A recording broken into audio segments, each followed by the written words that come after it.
Provivienda es una asociación sin ánimo de lucro que desde hace 30 años trabajamos para mejorar la calidad de vida de las personas, promoviendo el derecho a una vivienda digna y adecuada. Nuestra misión es desarrollar actuaciones que tengan como objetivo conseguir la inclusión residencial de las personas más vulnerables.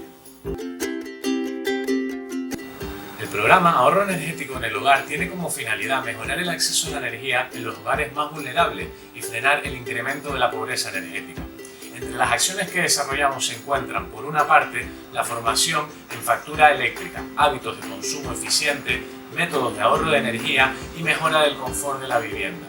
Por otra parte, realizamos un diagnóstico de las necesidades energéticas de cada vivienda y los hábitos de consumo de las familias los estudiamos a fondo mediante un cuestionario y la instalación de un medidor energético, el cual nos abordará unos resultados. A partir de aquí, vamos a elaborar un estudio para implementar medidas en las viviendas y de esta forma mejorar su eficiencia y combatir la pobreza energética. Optimización en los contratos en el suministro eléctrico. Recomendaciones básicas en la vivienda que ayuden a evitar la pérdida de energía y contribuyan al ahorro de la misma. Entrega de un kit energético con elementos básicos adaptados a las necesidades detectadas. Ayudas a la eficiencia energética atendiendo a criterios de riesgo, necesidad y niveles de ingresos. Bueno, este proyecto me ha ayudado a conocer lo que gasto yo en mi casa con la energía eléctrica, ¿no?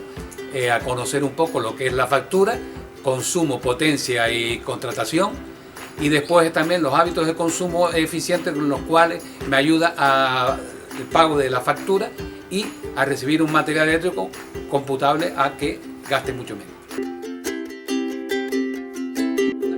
Pues tendría acceso, por ejemplo, tengo un problema que es un frigorífico que ya está obsoleto, en el cual me produce un consumo más elevado y me produce escarcha. Tenía la opción de comprarme otro frigorífico en el cual me ayudara a que el consumo fuera inferior. Estas ayudas a la eficiencia energética serán para facilitar a las familias la compra o reposición de electrodomésticos y aquellas viviendas donde se han detectado en nuestra revisión técnica que por su antigüedad o características están suponiendo un consumo energético elevado. También podrán ir destinadas a reparar y adecuar instalaciones eléctricas en aquellos hogares donde se hayan detectado que estas son inseguras o insuficientes. Desde Provivienda queremos contribuir con este proyecto a reducir la pobreza energética en los hogares más vulnerables, garantizando de esta manera el acceso a una energía asequible, segura y sostenible.